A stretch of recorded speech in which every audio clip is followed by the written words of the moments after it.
বন্দে মাতরম। রাজ্য জুড়ে নারীরা সুরক্ষিত করা পদার্থ মুখ্যমন্ত্রী জবাব দাও। রাজ্য জুড়ে বারবার মহিলারা বাংলার মা বোনেরা সুরক্ষিত নয় কেন? অপদার্থ পুলিশ মন্ত্রী জবাব দাও। অপদার্থ মহিলা মুখ্যমন্ত্রী জবাব দাও। আরে কিন্তু দাস পুলিশ হয় হয় পুলিশ হয় হয়। এখন জানে এই কটি কথা বলে সবাইকে গরিব অভিনন্দন জানিয়ে আমার বক্তব্য শেষ করছি। জয় শ্রীরাম।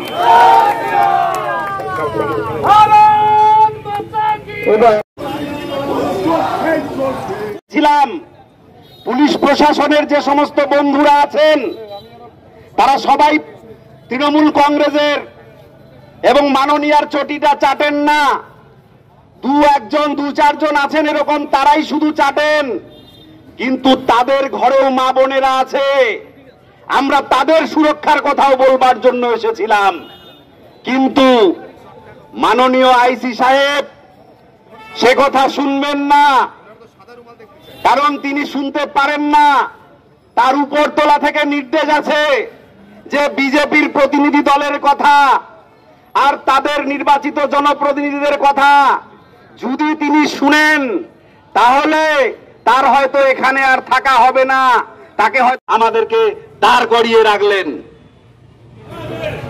আজকে বারবার মা বোনেরা ধর্ষিত হচ্ছে, খুন হচ্ছে, গোটা বাংলা জুড়ে হচ্ছে।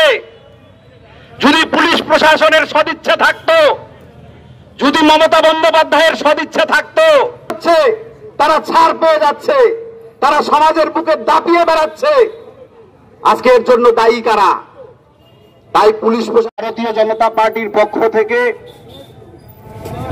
আমাদের জলপাইগুড়ি কোতোয়ালি থানাতে আমরা এসেছিলাম একটা ডেপুটেশন দিতে শান্তিপূর্ণভাবে, কিন্তু মাননীয় আইসি সাহেব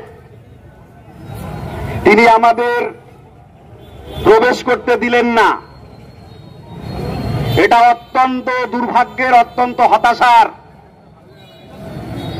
এই আপামোর জলপাইগুড়িবাসীর ভোটে নির্বাচিত সাংসদ, জলপাইগুড়ির লোকপ্রিয় সাংসদ ডাক্তার জয়ন্ত কুমার রায় উপস্থিত ছিলেন। তাকে গেটে দাঁড় করিয়ে রাখলেন। আমাদের ভারতীয় জনতা পার্টির সমস্ত নেতৃত্ব থেকে কর্মী সমর্থকদের দাঁড় করিয়ে রাখলেন।